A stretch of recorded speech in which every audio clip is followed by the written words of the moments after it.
Quais os desafios você tem encontrado nessa negociação? Aquilo que é imutável de um lado, aquilo que a princípio é inegociável e o resto que é negociável à medida do lugar que você está. Como é que você equilibra essas coisas? Como é que você equaciona o que é inegociável e o que é negociável? Eu acho uma pergunta essencial para a gente lidar com essa questão. Diz respeito à pergunta sobre o que é forma e o que é essência. Sempre que a gente está diante de uma situação, a gente tem que perguntar: nós estamos discutindo algo que diz respeito à forma ou diz respeito à essência? Vamos tentar exemplificar. Quando a gente fala de educação cristã, a gente está falando de forma ou de essência? A gente está falando de essência. Mas quando a gente fala de escola dominical, a gente está falando de forma. Muito embora essa forma praticamente esteja sendo associada nos dias de hoje a uma espécie de essência. Ela não é. A adoração é forma ou essência? É essência. Mas worship é forma, né? Quando a gente consegue estabelecer a diferenciação entre o que é forma e essência, a gente imediatamente ganha consciência do que deve ser mantido e daquilo que pode ser alterado.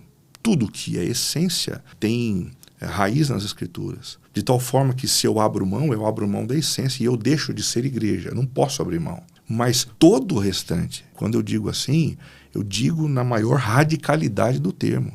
Todo o restante pode ser alterado quando o alvo é a expansão do reino de Jesus. Então o pessoal diz assim: Renato, mas qual o limite da contextualização? Não, a contextualização não tem limites quando ela está focada na implementação de uma essência. Se o desejo é implementar algo essencial de tal forma que as pessoas entendam, compreendam, se rendam a Jesus, nesse sentido não há limite.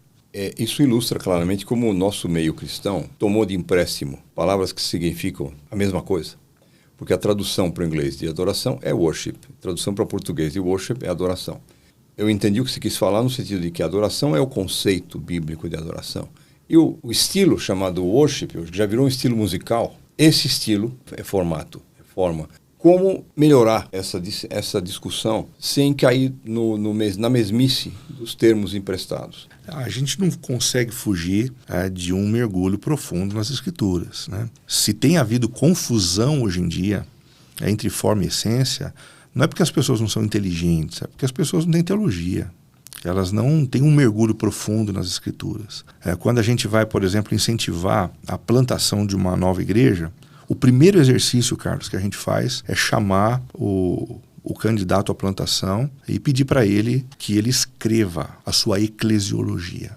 E isso não é um trabalho para inglês ver, não. Eu gasto tempo com isso. Então o plantador vem, traz para mim, eu leio e falo: mas espera um pouquinho, não estão faltando algumas coisas importantes aqui para você? Aí o cara olha e fala: tá mesmo, deixa eu dar uma olhadinha. E a gente revisita isso, porque a eclesiologia é a planta baixa. É a partir dela que as coisas começam a crescer. Então o plantador, o pastor, precisam de um aprofundamento teológico, para que a partir do compartilhar dessas ideias teológicas, uma novidade de vida possa ocorrer. Existem muitas igrejas querendo revitalização hoje em dia. E elas acreditam que revitalização é simplesmente mudar de um paradigma tradicional para um paradigma contemporâneo. Não tem nada a ver com isso. A revitalização diz respeito à mudança da eclesiologia.